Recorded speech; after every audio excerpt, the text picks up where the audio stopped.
السلام علیکم ورحمۃ اللہ وبرکاتہ، نحمده ونصلی علی رسولہ الکریم، اما بعد فاعوذ باللہ من الشیطان الرجیم، بسم اللہ الرحمن الرحیم، رب اشرح لی صدری ویسر لی امری تو کہہ دیجئے کہ بے شک میں قریب ہوں، میں پکارنے والے کی پکار کا جواب دیتا ہوں جب وہ مجھے پکارے۔ تو ان کو چاہیے کہ وہ میرا حکم مانیں اور مجھ پر ایمان رکھیں تاکہ وہ ہدایت پائیں۔ فاستغفروه ثم توبوا إليه إن ربي قريب مجيب۔ سو اس سے بخشش مانگو، پھر اس کی طرف پلٹ آؤ، یقیناً میرا رب قریب ہے، قبول کرنے والا ہے۔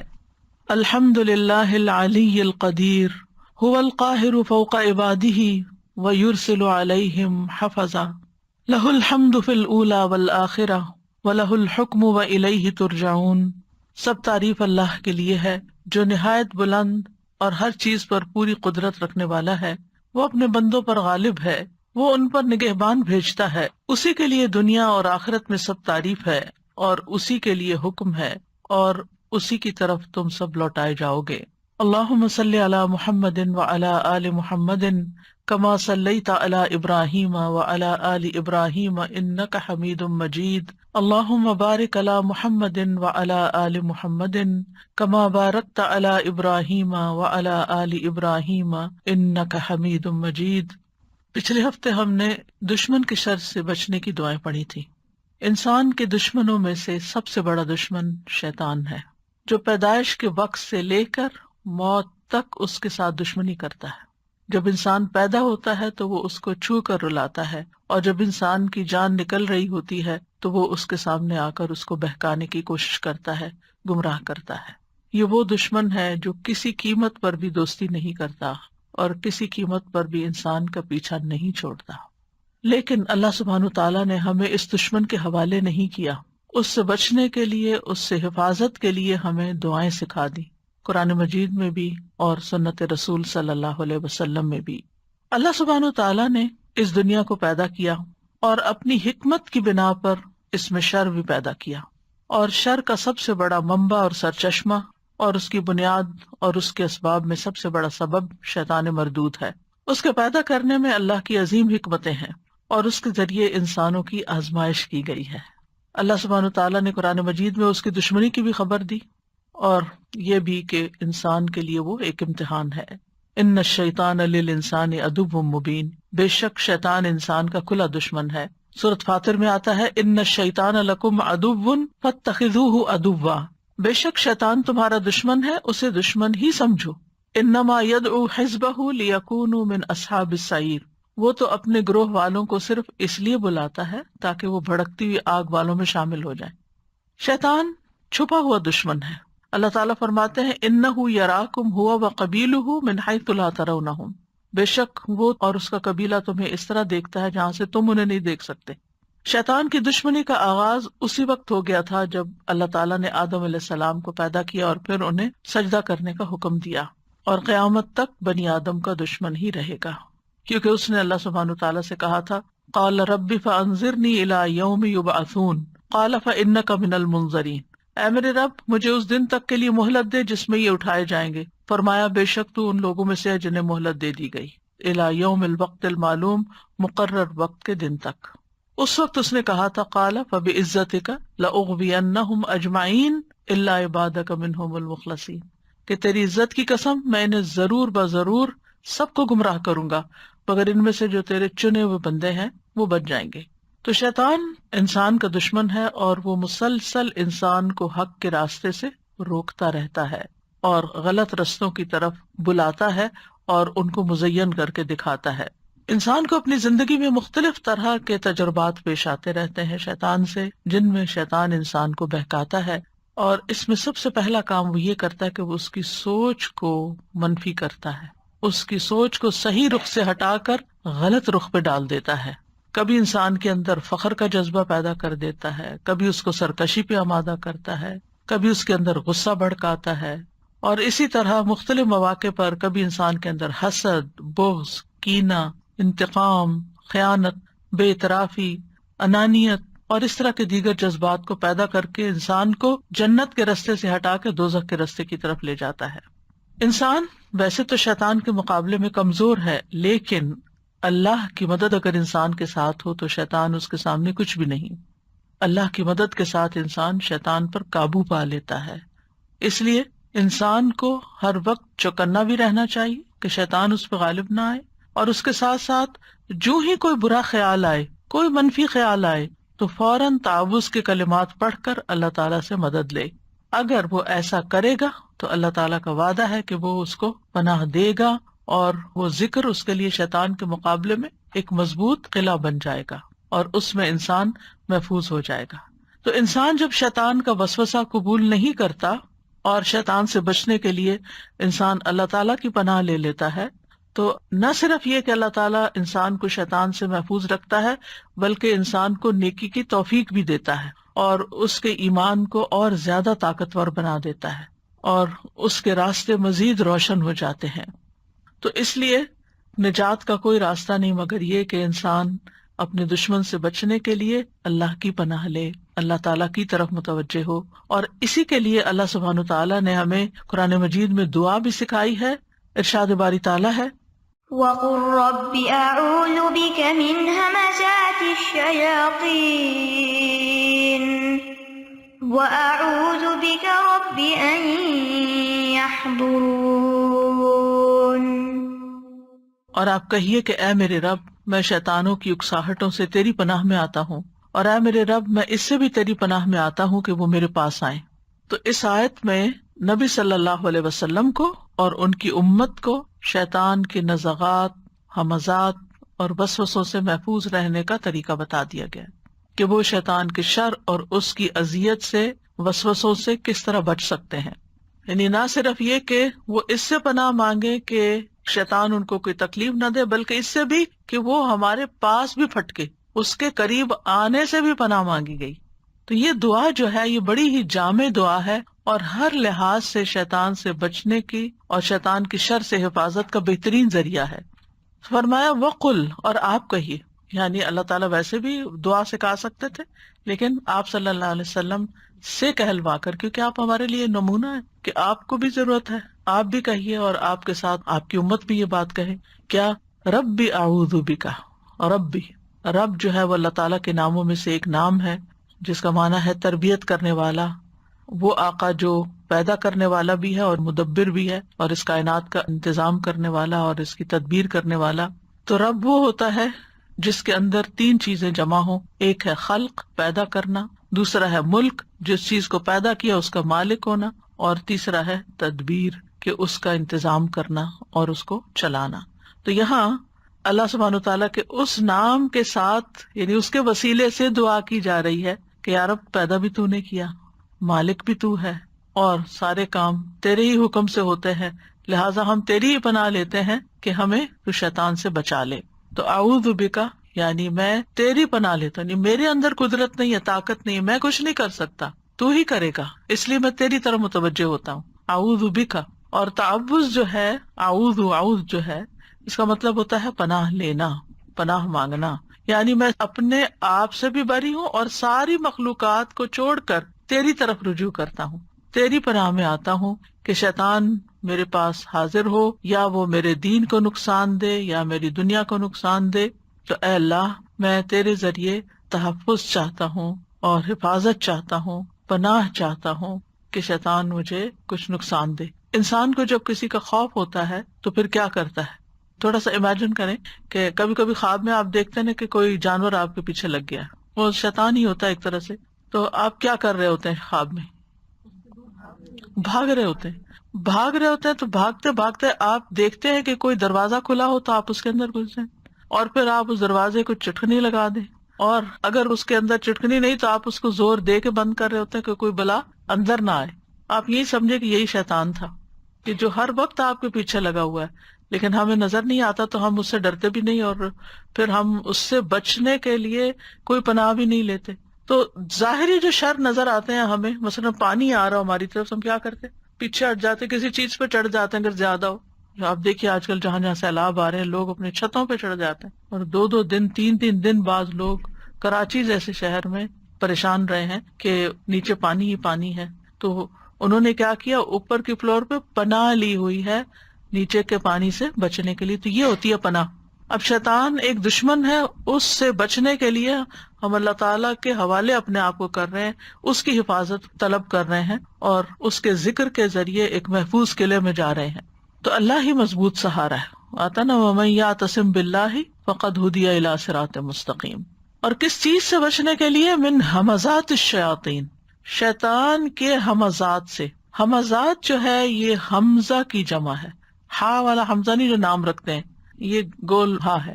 عربی زبان میں اس کا مطلب ہوتا ہے کسی کو کچوکا مارنا یا دھکیلنا یا انگلی چبھونا یا پریشر دینا.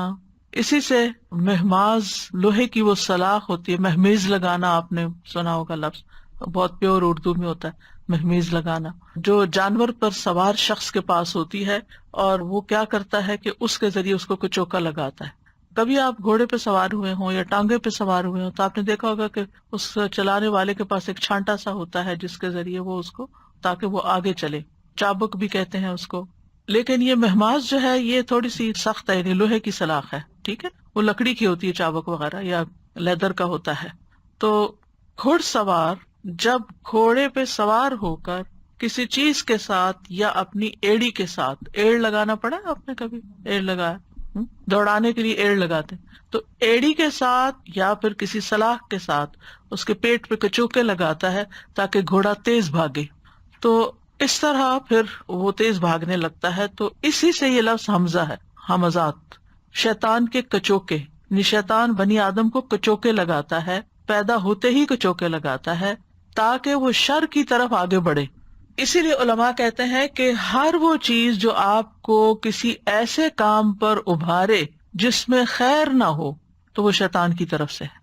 یعنی اگر آپ کو کسی بھی ایسی چیز کے کرنے کا شوق پیدا ہو رہا ہے جس میں کوئی خیر نہیں، تو یہ دراصل شیطان نے آپ کو اس کی طرف پش کیا ہوا ہے، یعنی ادھر آپ کو ڈال دیا ہے، یہ کرو یہ کرو یہ کرو، اس کو خوشنما بنا دیا، اس کا خیال آپ کے دل میں ڈالا ہے. آپ دیکھیں یہ زندگی بڑی قیمتی ہے، یہ وقت بھی بڑا قیمتی ہے، اس کو ہم گنوا نہیں سکتے. تو کہتے ہیں نا ٹائم از منی. تو ہم کام پہ ہوتے ہیں تو ہمیں ٹائم منی نظر آ رہا ہوتا ہے، لیکن جہاں ٹائم کی عوض ہمیں کچھ پیسے نہیں مل رہے ہوتے تو ہم بعض اوقات ریلیکس کرنے کے بہانے اور بالکل لغویات میں، بیکار کی باتوں میں اور فضول چیزوں میں اپنے آپ کو مصروف کر دیتے ہیں، اور ہم کہتے ہیں ہم ریلیکس سے، می ٹائم ہے، میں جو چاہوں کروں. کبھی کچھ لگا کے دیکھنے لگتے ہیں جس کا دیکھنے کا کوئی فائدہ نہیں. تو ہر بیکار، بے فائدہ یا غلط چیز کی طرف اور ٹائم ویسٹنگ کی طرف شیطان لے جاتا ہے. تو یہ اس کے ہمزات ہوتے ہیں.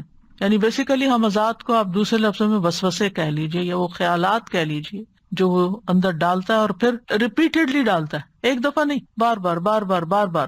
انگریزی میں وسپر کہیں گے اور پھر عربی میں وسوسہ کہیں گے. اور اسی طرح یعنی کہ بیکار کاموں کی طرف بھی لے جاتا اور ممنوع چیزوں کی طرف بھی لے جاتا ہے.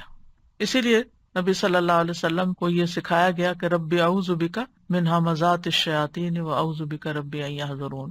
تو ابن عباس کہتے ہیں کہ یہ شیطان کے کچوکے ہیں، ہمزات. حسن بصری کہتے ہیں کہ یہ اس کے وسوسے ہیں. مجاہد کہتے ہیں یہ اس کا پھونک مارنا ہے. اور اہل معانی کہتے ہیں کہ یہ ان کا بہکا کر نافرمانیوں کی طرف دھکیلنا ہے. جیسے گھوڑے کو ایڑ لگائی جاتی کہ دوڑے، اسی طرح شیطان بھی پیچھا کرتا رہتا ہے انسان کا تاکہ نافرمانی کی طرف چلے جائے. اور پھر یہاں آپ دیکھیے آیت میں من ہمزات الشیاطین کہا گیا، شیطان نہیں کہا گیا. ایک نہیں کئی ایک ہے، بہت سارے ہیں. اور حمز جو ہے یہ شدید طریقے سے یا سختی کے ساتھ دھکیلنا، یعنی ایسا نہیں کہ تھوڑی سی کسی کو پش کیا، نہیں، لگے رہے پیچھے لگے رہے حتیٰ کہ انسان اس طرف چل ہی پڑے. تو یہ کچوکے کیا ہے دراصل کہ انسان اللہ کی یاد سے پھر جائے، اللہ کی عبادت سے پھر جائے، حتیٰ کہ وہ عبادت میں بھی ہو تو وہ کچھ اور ہی سوچ رہا ہو، اس کے خیالات کو اچک لیتا ہے. تو ملا علی القاری کہتے ہیں کہ اس کا معنی ہے کہ اے اللہ، شیطان کے وسوسوں سے، اس کے بہکانے سے، اس کے قدموں سے، اس کے خطرات سے اور اس کی تزیین سے اور اس کے گمراہ کرنے سے مجھے محفوظ رکھ. یعنی برائی کو خوبصورت بنا کے جو پیش کرتا ہے، تزیین، زینت، کیونکہ وہی گمراہ کرنے کا سبب ہے اور بہکانے کا. اور یہاں ہمزات جمع لایا گیا ہے، اس سے یہ پتہ چلتا ہے کہ یہ وسوسے بہت زیادہ ہوتے ہیں، اس کے وسپرز ایک آدھ نہیں ہوتے، وہ کنٹینیوسلی ہوتے ہیں. اور پھر نبی صلی اللہ علیہ وسلم شیطان کے ہر طرح کے شر سے پناہ مانگتے تھے، جس میں آپ پڑھتے تھے اعوذ باللہ من الشیطان الرجیم من ہمزہ ونفخہ ونفثہ. ٹھیک ہے.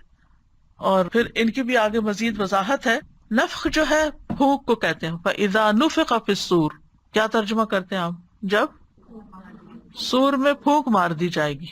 تو یہ جو نفخہ ہے نا، یہ شیطان کی پھونک ہے جس کی وجہ سے انسان کے اندر غرور اور تکبر پیدا ہو جاتا ہے، اس کی انا بھڑک اٹھتی ہے. جیسے دم کرتے ہیں نا آپ، تو پھونک مارتے ہیں نا، تو اسی طرح شیطان بھی پھونک مارتے ہیں انسان کے اوپر. اور وہ ایسی پھونک مارتے ہیں کہ جس سے انسان سیلف پریز یا سیلف سینٹرڈ، سیلفش، یعنی اس کو پھر کسی کی پرواہ نہیں ہوتی، کسی کا احساس نہیں ہوتا، کسی کے لیے وہ کچھ نہیں کر پاتا. اسی لیے آپ دیکھیں کہ ایسے لوگ جو سیلف سینٹرڈ ہوتے ہیں نا، وہ لوگوں کو تو بڑی بڑی باتیں کر لیں گے، لیکن اگر آپ ان کو چھوٹی سی بھی کوئی نصیحت کر لیں تو وہ بھڑک اٹھتے ہیں، قبول کرنے کو تیار نہیں ہوتے، دوسروں سے کچھ نہیں سننا چاہتے، کیونکہ ان کے اندر شیطان نے اتنا کبر اور اتنا غرور بھر دیا ہوا ہے. دے آر فل، اور اپنے بارے میں ایسا خیال رکھتے ہیں کہ جیسے وہ ہر نصیحت سے بالا ہے کہ انہیں کوئی کچھ نہ کہے. اور نفس وہ پھونک ہوتی ہے جس میں لعاب بھی شامل ہوتا ہے. تو بعض اوقات وہ صرف خالی پھونک مارتا ہے اور بعض اوقات وہ نف بھی ہوتا ہے اس کا. اسی لیے اس کا توڑ کیا جاتا ہے. تو جب دم کیا جاتا ہے تو دم میں ایک تو خالی پھونک ماری جاتی ہے اور بعض اوقات ایسی پھونک بھی ماری جاتی ہے کہ جس میں تھوڑا سا لعاب بھی شامل ہو جائے. اور پھر شیطان جو ہے وہ انسان کے شریانوں میں، انسان کے خون کے اندر دوڑ رہا ہوتا ہے، یعنی کہ پوری طرح پھر اس کو کنٹرول کرنے کی کوشش کرتا ہے کہ اس کے دماغ کو بھی، اس کے دل کو بھی، اس کے اعضاء کو بھی. لیکن جب انسان اللہ کا ذکر کرتا ہے تو پھر وہ بھاگ جاتا ہے. وسوسہ اسی وقت ڈالتا ہے جب انسان غافل ہوتا ہے. اب یہ جو وسوسہ ڈالتا ہے، اس میں سب سے پہلا اٹیک وہ انسان کے ایمان پہ کرتا ہے. اگر کسی کے پاس ایمان ہے تو وہ ایمان پہ اٹیک کرے گا. اور اس میں آپ دیکھیے کہ خاص طور پہ عقائد کے اندر غلط فہمیاں پیدا کرنا، اللہ سبحانہ تعالیٰ کی ذات کو کوسچن کرنا، اور اس طرح کے انسان کے اندر وسوسے پیدا کرنا کہ انسان اپنے دین کے بارے میں ہی ڈاؤٹ فل ہو جائے، اللہ کے وجود کے بارے میں، اللہ کی صفات کے بارے میں، اللہ کی قدرت کے بارے میں، اللہ کی تقدیر کے بارے میں وسوسے، جس کی وجہ سے انسان کے اندر نہ پھر عبادت کا ذوق رہتا ہے اور نہ ہی کوئی اور نیک کام وہ یکسوئی سے کر سکتا ہے. پھر اسی طرح یہ ہے کہ جب اس کو اس پہ قدرت نہیں ہوتی کہ اس کو شرک کی طرف لے جائے یا کفر کی طرف لے جائے، تو پھر وہ اس کو نافرمانیوں پہ اکساتا ہے. اور جب انسان نافرمانیوں سے رکتا ہے اور اس پہ قدرت حاصل نہیں ہوتی تو اسے نیکیاں کرنے سے روک دیتا ہے. آج ہی کو مجھ سے کہہ رہا تھا کہ انہوں نے اپنے بردر سے کہا کہ چلے عمرے پہ چلتے ہیں، تو انہوں نے کہا کہ تم لوگوں کو ضرورت ہے، میں نے کبھی کوئی گناہ نہیں کیا، اس لیے مجھے عمرے کی ضرورت نہیں ہے. اب آپ دیکھیے کہ کیا صرف گناہگار عمرہ کرتے ہیں؟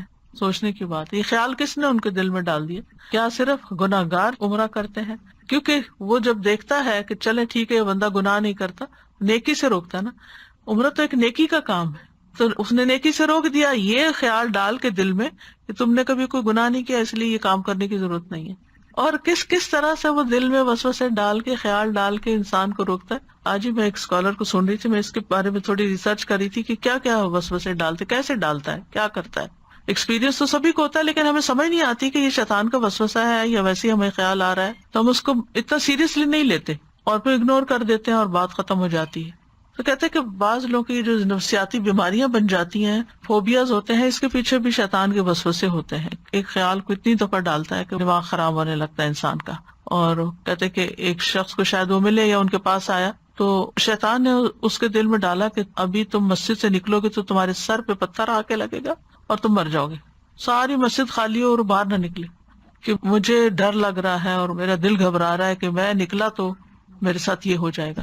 اچھا، اب یہ کیا تھی؟ یہ شیطان کی ایک چال تھی کہ اس کے بعد یہ دوبارہ مسجد نہ آئے، کہ مسجد سے نکلنے پر ہی تم نے مرنا ہے. اسی طرح انسان بعض اوقات کوئی خیر کا کام کرنا چاہتا ہے اور اس کے دل میں ایسے وسوسے ڈالتا ہے کہ وہ اس سے رک ہی جاتا ہے. مثلا آپ نے کہیں جانا ہے کسی اچھے کام پہ، پتہ نہیں کہیں راستے میں ایکسیڈنٹ نہ ہو جائے، پتہ نہیں یہ نہ ہو جائے، آج میرا دل کچھ خراب ہو رہا ہے. یہ دل کس نے خراب کیا؟ شیطان ہی ہوتا ہے جو وسوسے ڈال کے دل بھی خراب کرتا ہے، کیونکہ شیطان انسان کا دشمن ہے، وہ انسان کو غمگین کرنا چاہتا ہے. یعنی شیطان انسان کو پریشان کرتا ہے. تو یہ جو وسوسے ہوتے ہیں ان کے ذریعے پریشانی بھی پھیلاتا ہے, غمگین بھی کرتا ہے, اور اسی طریقے سے پھر وہ پھیر کے انسان کو نیکی کے کام سے روک دیتا ہے. اگر تم نے یہ کام شروع کر لیا, مثلا قرآن پڑھنا شروع کر لیا, تو لوگ تو تمہیں بڑا نیک سمجھنے لگیں گے, اور پھر اس طرح تو تم ریاکاری کرو گی, اور پھر بہتر ہے کہ تم جیسے ہو ایسے ہی ٹھیک ہے. نیکی میں آگے نہیں بڑھنے دیتا, اور پھر بعض اوقات واقعی ریاکاری کروا کے نیکیاں ضائع کروا دیتا ہے. یعنی آپ اس کے کہنے سے عبادت سے بھی نہیں رکے, آپ اس کے کہنے سے نافرمانی میں بھی نہیں پڑے, اب آپ ایک محتاط زندگی بسر کر رہے ہیں اللہ کی رضا کے لیے. اب وہ آ کے کیا کرے گا کہ آپ کے دل میں خیال ڈالے گا نفخ, تم تو اتنے نیک ہو. اور پھر جب وہ دل میں یہ بھر جاتا نا, انسان بھرا ہوتا ہے نا اس خیال سے, پھر اگر کوئی ذرا بھی اس پہ شک کرے کہ نیک نہیں, تو وہ کیا کرتا ہے, کوئی ایسی اپنی نیکی بیان کرنا شروع کر دیتا ہے کہ دوسروں کو یقین آ جائے کہ یہ واقعی نیک ہے. لہٰذا اس سے کیا نقصان ہوتا ہے کہ انسان دکھاوا کر بیٹھتا ہے, اور اس طرح اس کی نیکی ضائع کروا دیتا ہے. اور پھر اگر انسان ان ساری چیزوں سے بچ جائے تو اس کے اندر خود پسندی ڈال دیتا ہے, کہ انسان پھر بہت سیلف سینٹر ہو جاتا ہے اور اپنے آپ کو بڑی چیز سمجھنا شروع کر دیتا ہے. اور پھر جب وہ اپنے آپ کو بہت اچھا سمجھتا ہے تو ہر دوسرے کو وہ کیا سمجھتا ہے, گناہگار یا برا, یعنی کوئی نہ کوئی اس کے اندر اس کو عیب دکھاتا ہے. دیکھو وہ فلاں ایسے کر رہا ہے, تم تو ایسے نہیں ہو, فلاں یہ کر رہا ہے, تم ایسے نہیں ہو, تو فلاں ایسے کر رہا ہے, تم ایسے نہیں. لہٰذا نتیجہ کیا ہوتا ہے کہ انسان ہر ایک کو برا سمجھتا ہے اور اپنے آپ کو نیک سمجھتا ہے. لہٰذا نیکی کے رسم رکاوٹ بن جاتی ہے چیز. جب الٹ ہوتا ہے نا اس کے, کہ انسان سوچتا ہے کہ سارے مجھ سے اچھے ہیں اور میری نیکیاں کم ہیں, تو پھر اس کا کیا نتیجہ ہوتا ہے, نیکیوں میں اور دوڑ لگتی ہے کہ اور نیکی کر لوں, کیونکہ سارے آگے نکلے جا رہے ہیں, میں پیچھے رہ گیا ہوں. اور اگر وائس ورسا ہو کہ سارے ہی گناہ گار ہیں اور میں نیک ہوں, تو پھر آپ آگے نہیں بڑھتے. السلام علیکم سادہ. ایک ایکسپیرینس ہوا ابھی, وہ بتانا چاہ رہی تھی کہ ایک تو ہم لوگ کے ساتھ یہ ہوتا ہے کہ ہم ہر نیکی کو کل پہ ٹالتے ہیں, یہ بھی شیطان کا یہ ہوتا ہے نا, کل کر لیں گے, بعد میں کر لیں گے. ایک نان مسلم سے ملاقات ہوئی جو اسلام میں بہت انٹرسٹڈ, اور وہ آیا بوتھ پہ اور قرآن کی باتیں کر رہے ہیں کہ اچھا یہ and I am almost towards being a Muslim. تو میں نے بولا کہ بہت اچھی بات ہے, تو why don't you take a further step اور آگے بڑھو کرو. تو ہی سیڈ کہ نہیں, I want to take more time, like I want to go more deep on it. So I said, but you are already like, you know so much good thing about Islam and Quran and Prophet sallallahu alaihi wasallam. So you never know tomorrow we are alive or not. تو اب اس نے اتنا سمجھدار بندہ کہہ رہا ہے کہ but no my physical treatments and things like that, مجھے پتا کل میں نہیں مروں گا. میں ایک دم شاکڈ ہو گئی کہ اب میں اس کو کیا بولوں گا, ہو سکتا ہے کبھی نہیں. No, I'm pretty sure I'm not dying tomorrow, so I have time. قرآن میں آتا نا, یعدہم ویمنیہم وما یعد الشیطان الا غرورا, کہ ان سے وعدے کرتا ہے, انہیں امیدیں دلاتا ہے, اور یہ ہو جائے گا بعد میں, اتنی جلدی کس بات کی ہے, ابھی تو اور بھی نہیں کر رہے, کوئی اور شروع کرے پھر تم بھی ساتھ لگ جانا. تو یہاں پر شیاطین کا لفظ استعمال ہوا ہے, اور شیطان کا لفظ جو ہے نا یہ شطنا سے مشتق ہے. شطنا کا معنی ہوتا ہے تو دور چلے جانا, یعنی اپنے فسق و فجور کی وجہ سے ہر خیر کے کام سے دور ہے وہ. وَأَعُوذُ بِكَ رَبِّ أَن يَحْضُرُونَ, اور اے میرے رب میں تیری پناہ چاہتا ہوں کہ ان میں سے کوئی میرے دینی یا دنیاوی معاملے میں میرے پاس بھی آئے, تو ہی مجھے بچانے پہ قادر ہے. تو شیطان جو ہے انسان کے ہر کام میں انٹرفیئر کرتا ہے, کھانا ہو, پینا ہو, سونا ہو, گھر سے نکلنا ہو, گھر میں واپس لوٹنا ہو, کسی سے میل ملاقات ہو, یعنی ہر چیز کے اندر اس نے مداخلت کرنی ہے. اکیلے ہو تو تب بھی, لوگوں کے بیچ میں تب بھی, کبھی دائیں سے آتا, کبھی بائیں سے آتا, کبھی سامنے سے آتا, کبھی پیچھے سے آتا ہے, ہر طرف سے آ کے انسان کو پکڑتا ہے. یعنی نیکی کا کام بھی کریں آپ تب بھی. اور ان میں سے سب سے خاص موقع جس پہ شیطان بہت زیادہ توجہ کرتا ہے وہ موت کا وقت ہے, کہ ساری زندگی تو میرے قابو نہیں آیا, جاتے جاتے اس کو بہکا دوں. تو حسن خاتمہ کی دعا کرنی چاہیے انسان کو ہمیشہ, اور اس دعا میں 2 بار ربوبیت کے وسیلے سے دعا کی گئی ہے, وَأَعُوذُ بِكَ رَبِّ أَن يَحْضُرُونَ, کیونکہ رب کے بغیر کوئی ہمیں پناہ نہیں دے سکتا, کوئی اس دشمن سے نہیں بچا سکتا. تو یہ بہت ہی جامع دعا ہے, اور اس میں ہر قسم کے شر اور ہر قسم کی شیطان کی برائی سے پناہ مانگی گئی ہے, اور اگر یہ قبول ہو جائے تو انسان ہر شر سے محفوظ ہو سکتا ہے. اس سے یہ بھی پتہ چلتا ہے کہ انسان کو یہ دعا مانگتے رہنا چاہیے.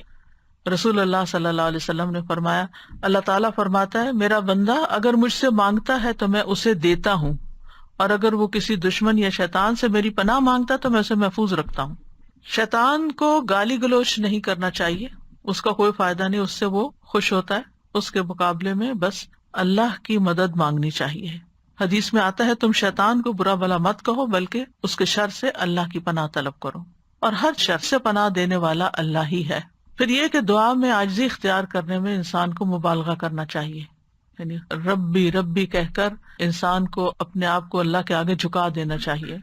اور شیطان کا خطرہ جو ہے یہ سب سے بڑا خطرہ ہے اور سب سے بڑا دشمن ہے، اور اس کے بہکاوے ہیں اور چالیں ہیں، کفر اور شرک کا ارتکاب کراتا ہے، صراط مستقیم سے روکتا ہے، اللہ کی نافرمانی کے کام کرواتا ہے انسان سے، حلال حرام کے معاملے میں بندوں کو گمراہ کرتا ہے، برے کام مزین کر کے دکھاتا ہے، وَزَيَّنَ لَهُمُ الشَّيْطَانُ مَا كَانُوا يَعْمَلُونَ، یعنی فطرتاً انسان برائی سے نفرت کرتا ہے، یعنی اللہ نے انسان کی فطرت سلیم رکھی ہے نا، تو اور خیر اور شر کی پہچان بھی رکھی ہے، لیکن شیطان برائی کو خوبصورت بنا دیتا ہے، لہذا وہ اس کی طرف چل پڑتا ہے۔ پھر اسی طرح دین میں نئے نئے فتنے پیدا کر دیتا ہے، نئی نئی بحثیں چھیڑ دیتا ہے۔ اب دیکھیں تاریخ ہماری بھری ہوئی ہے اس سے، کبھی تقدیر کے مسئلے میں بحثیں چل رہی ہیں، اور کبھی قرآن مجید کے بارے میں جو مسئلہ خلق قرآن اٹھ کھڑا ہوا، کبھی کچھ اور۔ پھر اسی طرح انسان جب نیکی کے کاموں کی طرف متوجہ ہوتا ہے تو راستے میں آ کے بیٹھ جاتا ہے، اسلام کے راستے میں آ کے بیٹھ جاتا ہے کہ تم اپنے باپ دادا کا دین چھوڑنے لگے ہو، اور پھر اگر اس کی بات نہیں مانتا انسان اور اسلام قبول کر لیتا ہے تو ہجرت کے راستے پہ بیٹھ جاتا ہے کہ تم اپنا گھر بار چھوڑ دو گے، پھر وہ جہاد کے راستے پہ بیٹھ جاتا ہے کہ تم اگر مارے گئے تو تمہارا مال تقسیم ہو جائے گا اور تمہاری بیوی کہیں اور نکاح کر لے گی۔ تو بہرحال شیطان انسان کے ہر کام میں شامل ہو جاتا ہے۔ نبی صلی اللہ علیہ وسلم نے فرمایا بے شک شیطان تم میں سے ہر ایک آدمی کے پاس اس کے ہر کام کے وقت موجود رہتا ہے، یہاں تک کہ اس آدمی کے کھانے کے وقت بھی اس کے پاس موجود ہوتا ہے، لہذا جب تم میں سے کسی کا لقمہ گر جائے تو اسے چاہیے کہ اس کی گندگی صاف کر کے اسے کھا لے اور اس کو شیطان کے لیے نہ چھوڑے، اور جب کھانا کھا لے تو انسان اپنی انگلیاں چاٹ لے، کیونکہ انسان نہیں جانتا کہ برکت اس کے کھانے کے کس حصے میں ہے۔ پھر اسی طرح یہ کہ شیطان جو ہے وہ آپس میں بغض اور عداوت پیدا کرتا ہے لوگوں کے درمیان۔ ابلیس کا تخت پانی پر ہے اور وہ وہاں سے اپنے لشکر روانہ کرتا ہے انسانوں میں پھوٹ ڈالنے کے لیے، اور ان میں سب سے بڑا وہی قرار پاتا ہے جو سب سے زیادہ فتنہ ڈال کے آتا ہے، خاص طور پر میاں بیوی کے درمیان لڑائی جھگڑا ڈلواتا ہے۔ پھر غصہ دلاتا ہے، غصہ تو ہے ہی شیطان کی طرف سے۔ اب دیکھیں کہ کچھ لوگوں کو تو بہت زیادہ غصہ آتا ہے اور بیماری بن جاتی ہے وہ غصہ، اور وہ یہ ایکسکیوز لیتے رہتے ہیں کہ بیماری ہے اس لیے اس شخص کو اتنا غصہ آتا ہے، لیکن یہ کہ اس کا کوئی بھی اور علاج ہو سکتا ہے، لیکن اس کے ساتھ ساتھ روحانی علاج کرنا ضروری ہوتا ہے۔ پھر اسی طرح خواہش کے وقت بھی شیطان کا حملہ ہوتا ہے، کیونکہ ان موقعوں پر انسان کمزور پڑا ہوتا ہے، انسان غصے کے وقت کمزور ہو جاتا ہے کہ کنٹرول نہیں کر سکتا، اور اسی طرح خواہش نفس کے وقت انسان کمزور ہو جاتا ہے۔ تو انسان اپنے خواہش پرستی کے وقت ضرور سوچے کہ کہیں شیطان کا حملہ تو نہیں، اور کہیں شیطان تو مجھ پر حاوی نہیں ہو رہا۔ اگر وہ خواہش ایسی ہے جو اللہ کی ناراضگی کے کام کی ہے، اللہ تعالیٰ فرماتے ہیں یا ایھا الذین آمنوا لا تتبعوا خطوات الشیطان ومن یتبع خطوات الشیطان فإنہ یأمر بالفحشاء والمنکر ولولا فضل اللہ ورحمتہ ما زکا منکم من احد ابدا ولکن اللہ یزکی من یشاء واللہ سمیع علیم۔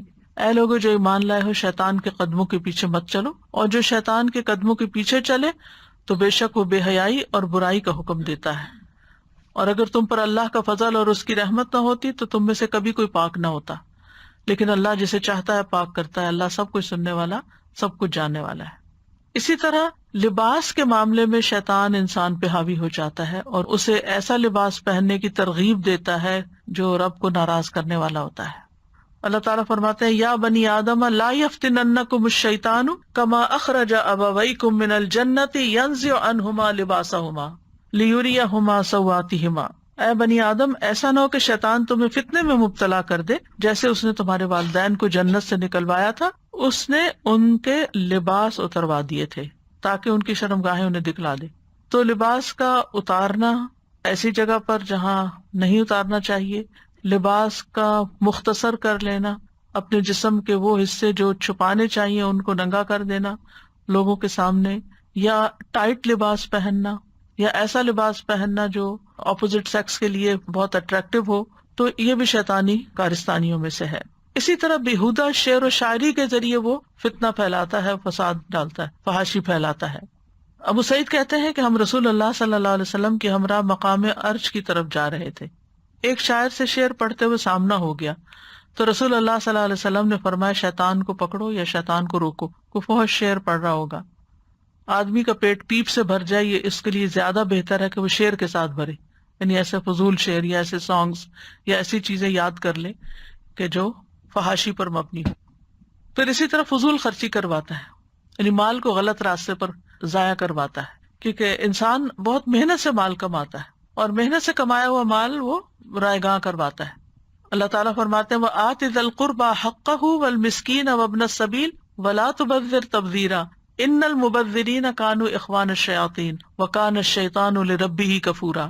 اور رشتہ دار کو اس کا حق دو, اور مسکین اور مسافر کو حق دو, اور فضول خرچی نہ کرو, کیونکہ فضول خرچی کرنے والے شیطانوں کے بھائی ہیں اور شیطان اپنے رب کا ناشکرا ہے.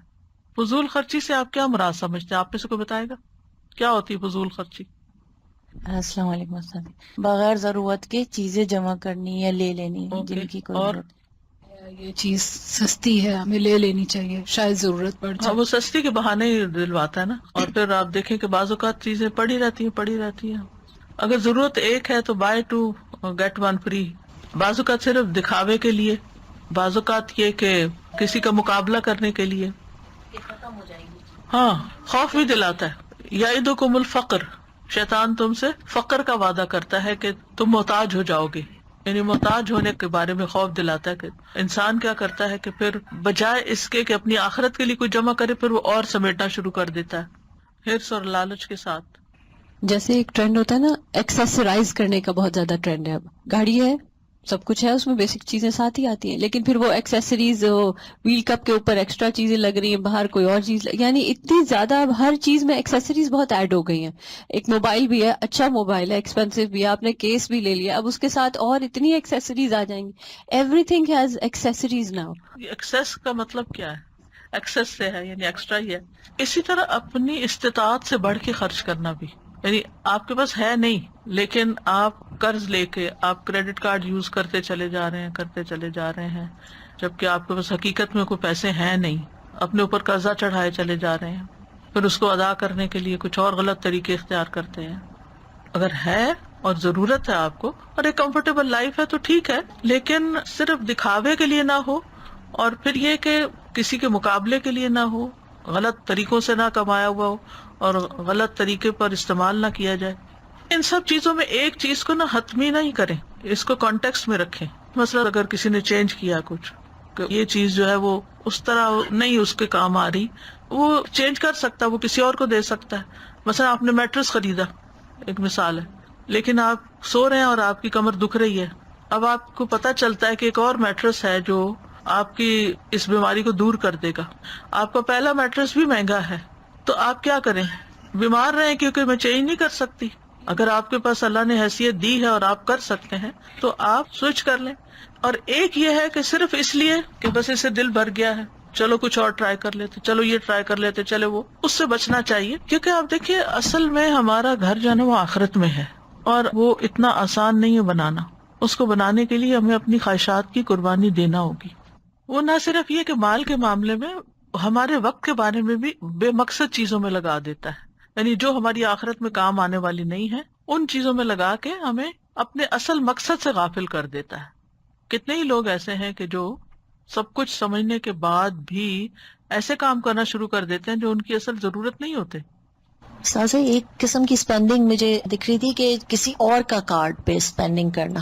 اگر کسی اور کا کارڈ ہے, لائک یور ہسبینڈس کارڈ آ گیا اور اب آپ ناراض ہیں, you will spend a lot to show him that, اس کو تکلیف دینے کے لیے. اینڈ دیٹ از اتنا کامن, پتا نہیں آپ لوگوں نے سنا کہ نہیں, بٹ میں یوتھ کے ساتھ ہوتی ہوں اور ینگ میرجز کا کاؤنسلنگ آتی رہتی ہے. اس میں یہ کہا گیا ہے, مائیں پریشان ہے کہ بچے کا کارڈ خرچ کر دیا. کہاں کیوں خرچ کر دیا؟ بیکاز کہ ناراض تھی, وہ چلے گئے, سارا برانڈیڈ لے کر آ گئے. سو یو نو لائک پھر کیا ہوتا ہے, وہ اس طرح سے غصہ نکالتے ہیں آج کل بچے. لیکن اس کا فائدہ کیا ہوتا ہے پھر اس نکالنے کا؟ Retail therapy. جی, اور اس کو آج کل لڑکیاں کہہ رہی ہیں کہ let's dent his card, you know like اس نے ہم کو تکلیف دی ہے نا, تو اب اس کے کارڈ کو ڈینٹ لگا دو. سو آف کورس نقصان تو پہنچے گا اس آدمی کو, لیکن پھر رشتوں میں کتنی خرابیاں آ رہی ہیں. نہیں, اور جو عورت گھر کو اپنا گھر سمجھے, اور مسلمان عورت کیسے ایسے کر سکتی ہے؟ حافظات للغیب بما حفظ اللہ. پھر شیطان کا ایک کام ہے سستی اور کسل مندی پیدا کرنا. جیسے نماز میں جمائیاں لینا. نبی صلی اللہ علیہ وسلم نے فرمایا نماز میں جمائی آنا شیطان کی طرف سے ہے، لہٰذا جب تم میں سے کسی کو جمائی آئے تو جہاں تک ہو سکے اس کو روکے. پھر اللہ کا ذکر بھلوا دینا. استحوذ علیہم الشیطان فانساہم ذکر اللہ، شیطان ان پہ غالب آ گیا سو اس نے انہیں اللہ کی یاد بھلا دی. کھانے سے پہلے بسم اللہ بھلوا دینا. حذیفہ کہتے ہیں ہم نبی صلی اللہ علیہ وسلم کے ساتھ کھانے میں حاضر ہوتے، ہم تب تک کھانے میں ہاتھ نہ ڈالتے جب تک رسول اللہ صلی اللہ علیہ وسلم کھانے میں اپنا ہاتھ ڈالنے سے آغاز نہ کرتے. ایک مرتبہ ہم آپ کے ساتھ کھانے میں شریک ہوئے کہ ایک چھوٹی سی بچی آئی، گویا اسے دھکیلا جا رہا تھا. اس نے آگے بڑھ کر اپنا ہاتھ کھانے میں ڈالنا چاہا تو رسول اللہ صلی اللہ علیہ وسلم نے اس کا ہاتھ پکڑ لیا. پھر ایک بدوی آیا، گویا کہ اسے بھی دھکیلا جا رہا تھا، آپ نے اس کا ہاتھ بھی پکڑ لیا. پھر فرمایا بے شک جس کھانے پر اللہ کا نام نہ لیا گیا وہ شیطان اسے اپنے لیے حلال سمجھتا ہے. شیطان اس بچی کو لایا کہ وہ اپنے لیے کھانا حلال کرے تو میں نے بچی کا ہاتھ پکڑ لیا. شیطان اس بدوی کو لایا کہ اس کے ذریعے اپنا کھانا حلال کرے تو میں نے اس کا بھی ہاتھ پکڑ لیا. اس ذات کی قسم جس کے ہاتھ میں میری جان ہے، شیطان کا ہاتھ اس بچی کے ہاتھ کے ساتھ میرے ہاتھ میں ہے کہ میں نے اس کو پکڑا ہوا ہے. آپ نے دیکھا ہوگا آپ کھانا لگا کے رکھتے ہیں، بچے کھیلتے ہوئے آتے ہیں، بھاگتے دوڑتے اور آ کے اس میں سے کچھ لیا بغیر بسم اللہ پڑھے، منہ میں ڈالا یا نہ ڈالا، چل دیے، اچکتے ہیں کھانا اس طرح کچھ نہ کچھ. تو آپ ان کو سمجھائیں کھانا لینا ہے یا کوئی چیز لینی ہے بسم اللہ پڑھیں اور لے لیں، بسم اللہ کے بغیر نہ لیں. اسی طرح نعمتوں پہ مغرور ہونا، فخر کرنا، بندوں پہ تکبر کرنا. سفیان الثوری کہتے ہیں جب آپ صدقہ کرنے یا کسی نیکی کرنے کا یا کسی نیک عمل کرنے کا ارادہ کریں تو اس کام کو فوراً شروع کر لیں اس سے پہلے کہ آپ کے اور اس کام میں شیطان حائل ہو جائے، اور بسم اللہ پڑھ کے شروع کر لیں تاکہ پھر شیطان کا دخل نہ آئے اس میں. تو شیطان سے بچنے کے لیے پھر سب سے زیادہ تو اللہ کی طرف رجوع کرنا، توحید، ایک اللہ کی طرف رجوع اور اس پہ توکل. وہب بن منبہ کہتے ہیں شیطان کے لیے سمجھدار مومن کی تدبیر سے زیادہ پہاڑ کو چٹان چٹان کر کے اور پتھر پتھر کر کے ختم کرنا زیادہ آسان ہے. یعنی شیطان کے لیے سمجھدار مومن کی تدبیر جو ہے اس کو وہ ختم نہیں کر سکتا، اس کے مقابلے میں پہاڑ توڑ لے، ٹکڑے ٹکڑے کر دے، وہ اس کے لیے آسان ہے. سمجھدار مومن یعنی شیطان کی شر سے اس طرح بچتا ہے اللہ کی حفاظت کے ساتھ، کیونکہ جب کوئی شخص مومن، عاقل اور سمجھدار ہو تو وہ شیطان کے لیے پہاڑ سے بھی زیادہ بھاری اور لوہے سے زیادہ سخت ہے. رسول اللہ صلی اللہ علیہ وسلم نے فرمایا مومن اپنے شیطان کو اس طرح تھکا دیتا ہے جس طرح تم میں سے ایک آدمی سفر میں اپنے اونٹ کو تھکا دیتا ہے. وہ تھک جاتا ہے، مومن اس کو اپنے اوپر غالب نہیں آنے دیتا. تو اس کے لیے کیا ہے؟ نیک اعمال اور عبادت کو لازم کر لینا اور برائیوں سے بچنا، کثرت سے اللہ کا ذکر کرنا. حدیث میں آتا ہے جب تک بندہ اللہ کے ذکر میں مصروف رہتا ہے شیطان کے حملوں سے محفوظ ایک مضبوط قلعے میں ہوتا ہے. ابن قیم کہتے ہیں ذکر کرنے والا قلعے میں ہوتا ہے، ذکر کے قلعے میں ہوتا ہے. جب وہ غافل ہوتا ہے تو قلعے کو کھول دیتا ہے تو دشمن اس میں داخل ہو جاتا ہے، یا تو وہ دل میں ہی ٹھہر جاتا ہے یا دل سے نکالنا مشکل ہو جاتا ہے. کیونکہ ایک دفعہ آپ غفلت میں پڑتے ہیں نا، پھر سستی، پھر اچھا ابھی کر لیتے ہیں، کر لیں گے، ہو جائے گا، اور اچھا بھلے نیکی کے کام کو اتنی تاخیر سے کرتے ہیں. نماز کا ہی دیکھ لیں، اگر آپ وقت پہ پڑھ لیں تو پڑھ لیں، اور اگر آپ تاخیر کرنا شروع کر دیں تو بنا لیتے ہیں، یہ وجہ ہے وہ وجہ ہے، یہ کام ختم کر لوں نا پھر زیادہ اچھی نماز پڑھوں. جب آپ تھک ہی جاتے ہیں سارے کام ختم کرتے تو پھر اچھی کہاں سے ہوئی. اسی طرح قرآن کو تھامنا شیطان کی گمراہیوں سے بچانے کا ذریعہ ہے. دن کی ابتدا 3 کاموں سے کرنا، اٹھتے ہی اللہ کا ذکر، پھر وضو اور پھر نماز. تو رات کو شیطان جو گرہیں 3 لگاتا وہ تینوں کھل جاتی. اٹھتے ہی ناک جھاڑنا وضو کرتے ہوئے. نبی صلی اللہ علیہ وسلم نے فرمایا جب تم میں سے کوئی اپنی نیند سے بیدار ہو کر وضو کرے تو 3 مرتبہ ناک میں پانی ڈال کر جھاڑے، کیونکہ شیطان نے اس کی ناک کے باندھ میں رات گزاری. پھر ہر کام سے پہلے بسم اللہ پڑھنا. رسول اللہ صلی اللہ علیہ وسلم نے فرمایا جب آدمی اپنے گھر میں داخل ہوتا ہے تو وہ داخل ہوتے وقت اور کھانا کھاتے وقت اللہ کا نام لیتا ہے تو شیطان کہتا ہے آج تمہارے لیے اس گھر میں نہ رات گزارنے کی جگہ ہے نہ شام کا کھانا ہے. اور جب وہ اپنے گھر میں داخل ہوتے وقت اللہ کا نام نہیں لیتا تو شیطان کہتا ہے تم نے رات گزارنے کی جگہ پا لی. اور کھانا کھاتے وقت نام نہیں لیتا تو کہتا ہے تم نے رات گزارنے کی جگہ اور شام کا کھانا بھی پا لیا. پھر اسی طرح نبی صلی اللہ علیہ وسلم نے فرمایا تم میں سے ہر ایک دائیں ہاتھ سے کھائے، دائیں ہاتھ سے پیے، دائیں ہاتھ سے چیز لے اور دائیں ہاتھ سے دے، اس لیے کہ شیطان بائیں ہاتھ سے کھاتا ہے، بائیں ہاتھ سے پیتا ہے، بائیں ہاتھ سے چیز دیتا ہے اور بائیں ہاتھ سے ہی لیتا ہے.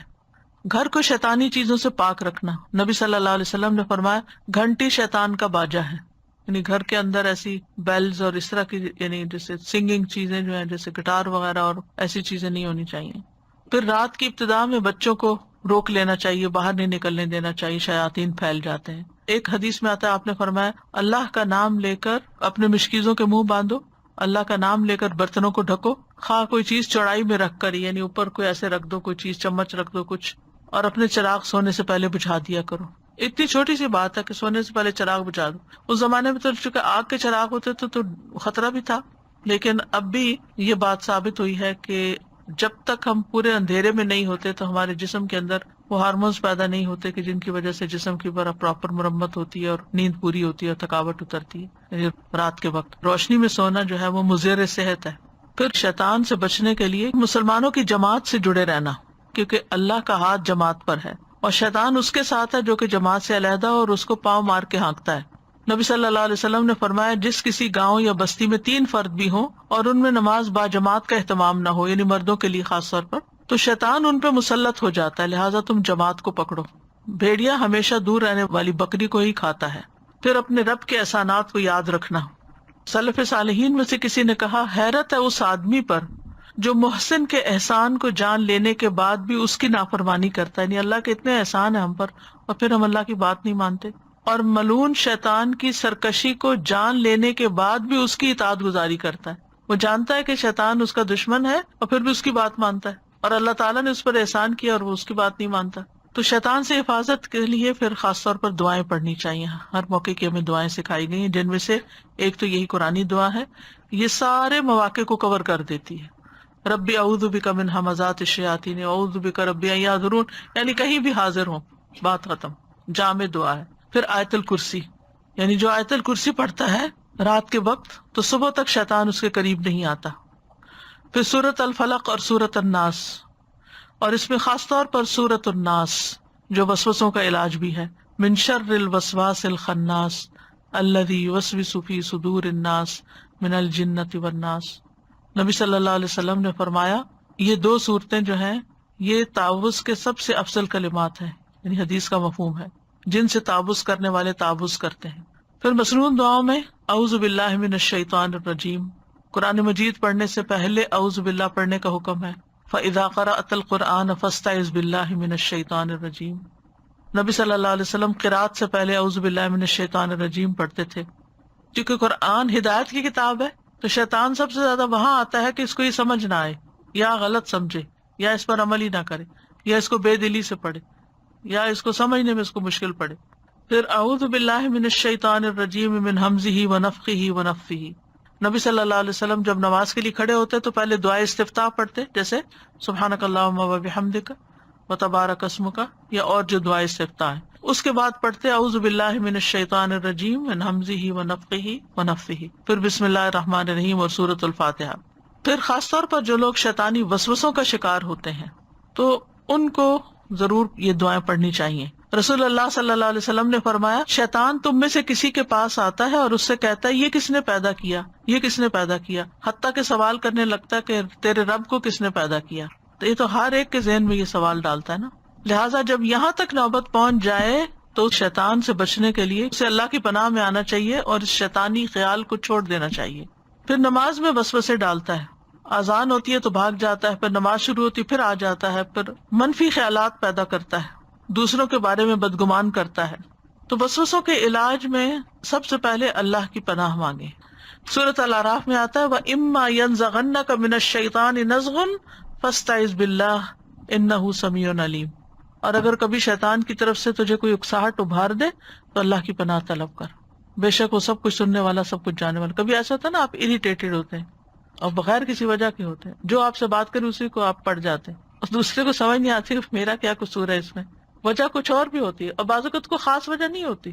شیطان برے برے خیال ڈال کے انسان کے اندر ایسی کیفیت پیدا کر دیتا ہے بے چینی کی. تو یاد رکھیے کہ وسوسہ جب تک دل میں ہے تو پکڑ نہیں ہے. اگر ایگزیکیوٹ کرنے لگ گئے یا اس کا کوئی ریئیکشن شو کیا یا زبان پہ لا کے بولا تو پھر پکڑ ہے. نبی صلی اللہ علیہ وسلم نے فرمایا بے شک اللہ نے میری امت کی ان باتوں سے درگزر فرمایا ہے جو دل میں اپنے آپ سے کریں، جب تک وہ ان کو زبان پر نہ لائیں اور ان پر عمل نہ کریں تو اللہ تعالیٰ اسے درگزر کرتا ہے. ایک آدمی نبی صلی اللہ علیہ وسلم کی خدمت میں آیا اور کہنے لگا، اللہ کے رسول، ہمارے دل میں کچھ خیالات آتے ہیں، اور وہ اشارے کنائے سے کچھ اس طرح کہہ رہا تھا کہ ان خیالات کو زبان پر لانے کی بجائے کوئلہ ہو جانا اس سے زیادہ پسند ہے اس کو. تو آپ نے فرمایا، اللہ اکبر اللہ اکبر اللہ اکبر، الحمد للہ الذی رد کیدہ الی الوسوسہ. حمد اس اللہ کی جس نے ابلیس کے مکر کو وسوسے کی طرف لٹا دیا. یعنی ابلیس ہمارے اوپر مسلط نہیں ہو سکتا مگر یہ کہ اس کو اتنی چھٹی دے دی گئی کہ وہ دل میں وسوسہ ڈال دے. جب وسوسہ آئے تو اعوذ باللہ پڑھیں، اپنے دل پہ تھتکاریں. خاص طور پر اگر نماز میں 3 دفعہ تعوذ پڑھ کے 3 دفعہ بائیں جانب تھتکاریں، یعنی اعوذ باللہ السمیع العلیم من الشیطان الرجیم من نفخہ ونفثہ وہمزہ پڑھ کے، پھر اعوذ باللہ السمیع العلیم من الشیطان الرجیم من ہمزہ ونفخہ ونفثہ. پہلے حمز آتا ہے پھر نفس آخر میں آتا ہے. وہ ایک صحابی آئے، انہوں نے اپنی پریشانی کا اظہار کیا تو آپ صلی اللہ علیہ وسلم نے ان کو یہی دعا سکھائی تو وہ اس بیماری سے نجات پا گئے، مشکل آسان ہو گئی. پھر یہ ہے کہ خیالات کو جھٹک دیا کریں، دور کریں ان کو خود ذہن میں لا کے نہیں برے خیالات سوچیں. اپنے ذہن کو کسی اور کام میں مشغول کریں. جو نیورو پاتھس بنے ہوئے نا آپ کے دماغ میں، برین میں، ان کو بریک کریں اور چیزیں اس میں ڈال کے. کیونکہ جب انسان اللہ کا ذکر کرتا ہے، اللہ کی مدد مانگتا ہے، تو شیطان مکھی کی طرح ہو جاتا ہے، کمزور، چھوٹا سا. اب آپ دیکھیں جیسے مکھی ہوتی ہے نا، مکھی سے کیوں تشبیہ دی گئی؟ مکھی کیا کرتی ہے؟ جتنا جھٹکتے پھر آ جاتی، پھر آ جاتی، پھر آ جاتی. کیا وہ آپ کو قتل کر سکتی؟ کیا وہ آپ کو پکڑ سکتی؟ وہ کیا کر سکتی؟ شیطان بھی یہی کرتا ہے، اس کا ہم پہ زور نہیں ہوتا. جیسے یہ چیز تو حدیث سے ہے کہ شیطان وسوسے ڈالتا ہے اور روح کو تھوڑا کمزور وغیرہ کر سکتا ہے، لیکن کیا فزیکلی بھی جو تکلیفیں دے جی ہاں، سکتا ہے؟ بعض بیماریاں جو فزیکل بیماریاں ہوتی ہیں ان میں بھی شیطان کا عمل دخل ہوتا ہے، کیونکہ شیطان انسان کے جسم میں خون کی طرح دوڑتا ہے نا. کیونکہ کسی کا ایسا ہوا تھا کہ ان کو بہت تکلیفیں ہو رہی تھی، لیکن کوئی ڈاکٹر نہیں بتا سک رہا تھا کہ ان کو کیا وہ پرابلم. بیماریاں نظر نہیں آتی ٹیسٹ، نہ بلڈ میں نظر آتی ہیں اور چھپا ہوا ہوتا ہے نا. پھر اسی طرح ایک اور دعا سکھائی گئی، هو الاول والآخر والظاہر والباطن وهو بكل شيء علیم. اس بارے میں ابو زمیل کہتے ہیں، میں نے ابن عباس سے سوال کیا، اس کیفیت کا کیا ہو جو میں اپنے سینے میں پاتا ہوں؟ انہوں نے پوچھا وہ کیا ہے؟ کہا اللہ کی قسم میں زبان پہ نہیں لا سکتا. انہوں نے کیا وہ شک و شبہ والی بات ہے؟ وہ ہنس دیے اور بولے اس سے کسی کو نجات نہیں ملی، حتیٰ کہ اللہ تعالیٰ نے یہ آیت اتار دی، فَإِن كُنتَ فِي شَكٍّ مِّمَّا أَنزَلْنَا إِلَيْكَ فَاسْأَلِ الَّذِينَ يَقْرَؤُونَ الْكِتَابَ. یعنی پروفٹ کو کہا جا رہا ہے اگر آپ اس بارے میں کسی شک میں کہ جو ہم نے آپ کی طرف نازل کیا تو ان لوگوں سے پوچھ لیجئے جو آپ سے پہلے کتاب پڑھتے ہیں. یعنی شک سے کسی کو نجات نہیں ملی. پھر انہوں نے مجھ سے کہا جب تم اپنے نفس میں کچھ محسوس کرو تو یہ پڑھا کرو، هو الاول والآخر والظاہر والباطن وهو بكل شيء علیم. یہ وسوسے کا بہترین علاج ہے. پھر شیطان سے حفاظت کی کچھ اور دعائیں بھی ہیں، اعوذ بکلمات اللہ التامۃ من غضبہ وشر عبادہ ومن ہمزات الشیاطین وان یحضرون. میں اللہ کے تمام کلمات کی پناہ میں آتا ہوں اس کی ناراضگی سے، اس کے بندوں کی شرارتوں سے، شیطانوں کے وسوسوں سے، اور اس بات سے کہ وہ میرے پاس آئیں. پھر اسی طرح گھبراہٹ کے وقت یہ دعا پڑھنی چاہیے، یعنی جب آپ کا دل گھبرا رہا ہو.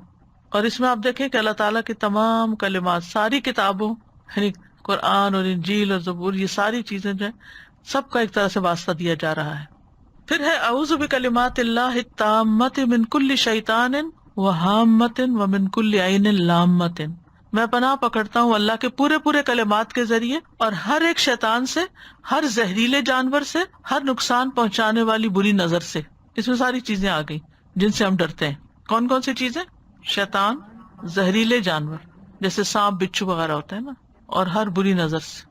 نہ صرف یہ کہ اپنے لیے پڑھنی چاہیے بلکہ اپنی اولاد کو بھی اللہ کی پناہ میں دینا چاہیے. نبی صلی اللہ علیہ وسلم حضرت حسن اور حسین رضی اللہ عنہما کے لیے پناہ طلب کرتے تھے اور فرماتے تھے کہ تم دونوں کے والد ابراہیم علیہ السلام بھی ان کے ذریعے اسماعیل اور اسحاق علیہ السلام کے لیے اللہ کی پناہ لیتے تھے. وہ کیا ہے؟ اعیذکما بکلمات اللہ التامۃ من کل شیطان وہامۃ ومن کل عین لامۃ. بعض لوگ کہتے ہیں نا کہ ہمارے بچے دور ہیں کہ ہم دور سے آیت الکرسی پڑھ کے پھونک دیں. آیت الکرسی کا تو نہیں ملتا لیکن یہ دعا ملتی ہے.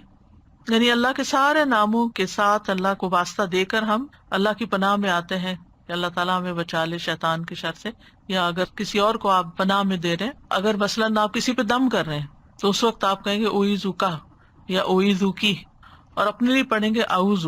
پھر یہ دعا ہے اللہم فاطر السماوات والارض عالم الغیب والشہادہ انت رب کل شیء والملائکۃ یشہدون انک لا الہ الا انت فإنا نعوذ بک من شر انفسنا ومن شر الشیطان الرجیم وشرکہ وان نقترف علی انفسنا سوءا او نجرہ الی مسلم. تھوڑی سی لمبی دعا ہے لیکن صبح شام کی دعاؤں میں مل جاتی ہے. اے اللہ آسمانوں اور زمین کو پیدا کرنے والے، مخفی اور ظاہر چیزوں کے جاننے والے، تو ہر چیز کا رب ہے اور فرشتے گواہی دیتے ہیں کہ بے شک تیرے سوا کوئی معبود نہیں. پس ہم تیری پناہ چاہتے ہیں اپنے نفسوں کے شر سے اور شیطان مردود کے شر سے، اس کے شرک کے شر سے، یعنی شیطان جو شرک پھیلاتا ہے، اور اس بات سے بھی کہ ہم اپنے نفسوں پر کسی برائی کا ارتکاب کریں، یعنی ہم اپنے اوپر خود ظلم کریں یا کسی اور مسلمان کو اس کی طرف کھینچ لے جائیں، یعنی خود تو نہیں کرتے لیکن اوروں کو غلط رستے پہ ڈال دیں. پھر صبح شام اور بستر پہ لیٹتے وقت شیطان کے شر سے پناہ مانگنا. اللہم فاطر السماوات والارض عالم الغیب والشہادہ انت ولی فی الدنیا والآخرہ. پھر بسم اللہ وضعت جنبی اللہم اغفر لی ذنبی واخسأ شیطانی وفک رہانی وجعلنی فی الندی الاعلی. آپ کے پاس وہ ایپ ہے جس میں سونے کے وقت کے اذکار ہے، اس میں یہ دعا موجود ہے. اللہ کے نام کے ساتھ میں نے اپنا پہلو رکھا، اے اللہ میرے گناہ بخش دیجئے، میرے شیطان کو ذلیل کر دیجئے، میری قید کو کھول دیجئے اور مجھے اعلیٰ اور رفع مجلس کا ہم نشین بنائیے. پھر سوتے وقت بھی یہ پڑھ سکتے ہیں. پھر اولاد کو شیطان کے شر سے بچانے کے لیے بسم اللہ اللہم جنبنا الشیطان وجنب الشیطان ما رزقتنا. اللہ کے نام کے ساتھ شروع کرتا ہوں، اے اللہ ہمیں شیطان سے بچا اور شیطان کو اس چیز سے دور رکھ جو اس کے نتیجے میں ہمیں عطا فرمائے. پھر غصے کے وقت بیت الخلاء میں داخل ہوتے وقت کیا پڑھتے ہیں؟ اعوذ باللہ من الخبث والخبائث. کتے کے بھونکنے اور گدھے کی آواز سن کر، کیونکہ ان کو بھی شیطان نظر آتا ہے. اعوذ باللہ من الشیطان الرجیم. مسجد میں داخلے کے وقت اعوذ باللہ العظیم وبوجہہ الکریم وسلطانہ القدیم من الشیطان الرجیم. میں اللہ انتہائی عظمت والے کی، اس کی ذات کریم اور اس کے سلطان قدیم کے ساتھ پناہ لیتا ہوں شیطان مردود سے. انسان جب یہ دعا پڑھ لیتا تو ابلیس کہتا ہے یہ تو سارا دن میرے چنگل سے نکل گیا، یعنی مجھ سے محفوظ ہو گیا. اتنی اچھی دعا ہے. برا خواب دیکھنے پر وَإِيَّاكَ نَسْتَعِينُ میں آپ کو وہ دعا مل جائے گی. پھر لا الہ الا اللہ وحدہ لا شریک لہ لہ الملک ولہ الحمد وہو علی کل شیء قدیر. یہ دن میں کتنی دفعہ؟ 100 دفعہ. صبح سے شام تک وہ شیطان کے شر سے محفوظ رہے گا. پھر مغرب کے بعد 10 دفعہ یہ دعا لا الہ الا اللہ وحدہ لا شریک لہ لہ الملک ولہ الحمد یحیی ویمیت وہو علی کل شیء قدیر. رسول اللہ صلی اللہ علیہ وسلم نے فرمایا کہ مغرب کے بعد جو شخص اس کو 10 بار پڑھے گا اللہ تعالیٰ اس کی حفاظت کے لیے اسلحہ بردار فرشتے مقرر کر دیں گے جو صبح تک اس کی شیطان سے حفاظت کریں گے. تو یہ تھی شیطان سے بچنے کی دعائیں، شیطان سے حفاظت کی دعائیں. اللہ سبحانہ وتعالیٰ ہمیں اس دشمن کے شر سے محفوظ رکھے اور ان تمام بری خواہشات اور ان چیزوں سے کہ جو اس کو آنے کا راستہ دیتی ہیں. جو لا الہ الا اللہ وحدہ لا شریک لہ لہ الملک ولہ الحمد وہو علی کل شیء قدیر، جب ہم نے 100 ٹائمز پڑھنا ہے تو یہ فجر کے بعد کے پڑھنا ہے کہ پورے یہی دن ہے میں؟ کہ فجر کے بعد پڑھ لیں، ورنہ پھر جب وقت ملے تاکہ سارے دن کے شر سے بچ جائیں. حضرت جی 2 سوال ہیں چھوٹے. ایک سوال یہ کہ جب نماز پڑھ رہے ہوتے ہیں تو پھر ایسے الٹی سائڈ پہ کرتے ہیں تو اس میں ہم پڑھ کے بولیں گے بس اعوذ باللہ پوری پڑھیں اعوذ باللہ من الشیطان الرجیم تھودکار ہیں، یعنی جہاں تک آپ نے پڑھ لیا، مثلا سورۃ فاتحہ پڑھ لی، ابھی سورت دوسری پڑھنی ہے تو آپ کو شیطان بہت پریشان کر رہا ہے تو پہلے آپ یہ دعا پڑھ لیں پھر سورت پڑھیں. ایک اور چیز تھی کہ جیسے گھر کے باہر یہ گھنٹیاں اور بیلیں لٹکی ہوئی ہوتی ہیں تو یہ تو نہیں صحیح ہے، دروازہ کھلتے ہی اندر جاتا ہے تو بجتی ہوئی گھنٹیاں آپ نے ابھی بتایا اگر تھا ایک دفعہ ٹن ہوئی ہے تو وہ اور بات ہے، لیکن وہ چھن چھن چھن، ہاں تو یہ صحیح نہیں ہے نا. اس کا آلٹرنیٹ بھی بنایا ہوا لوگوں نے، وہ داخل ہونے کی دعا لگ جاتی ہے، وہ میں نے کہیں دیکھا تھا. وہ گاڑی سٹارٹ ہوتے ہی وہ چابی لگاتے ہی وہ سبحان الذی سخر لنا شروع ہو جاتا ہے. فون کی جو رنگ ٹون ہے نا وہ بھی ایسی نہیں رکھے کہ جو میوزیکل. اوکے، وآخر دعوانا ان الحمد للہ رب العالمین. سبحانک اللہم وبحمدک اشہد ان لا الہ الا انت استغفرک واتوب الیک. السلام علیکم ورحمۃ اللہ وبرکاتہ.